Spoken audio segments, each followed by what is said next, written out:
block, but in a positive way.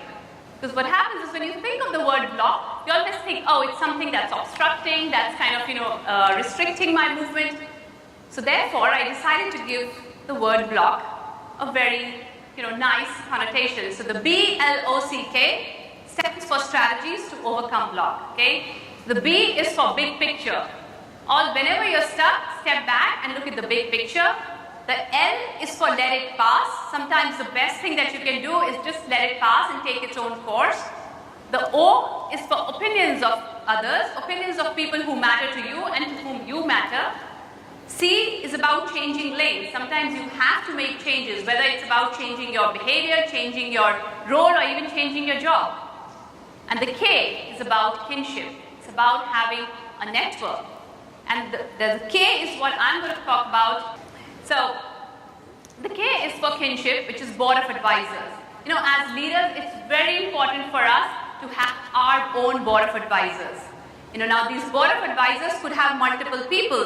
They could have people like your mentors, your coaches, your sponsors, your trusted advisors, right? Your friends, your mastermind groups. And as leaders, we have to make sure that our board of advisors have representation from all these 6 criteria. At least 3 or 4 of them, if not all 6, but definitely more than one person. Because every person here in this list plays a different role. A mentor can tell you from his or her experience of what to do, but a coach will give you a very different perspective, versus a colleague will give you a very different perspective. So it's very important for us to have our set of people whom we can talk to, whom we can call when we are in a crisis at work or at home, and where we don't feel judged, where people are not going to make judgments about us. So that's very important for us to have those people.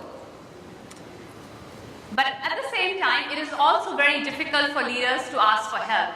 In fact, earlier this year, I wrote an article in Forbes which said, what prevents managers from asking for help?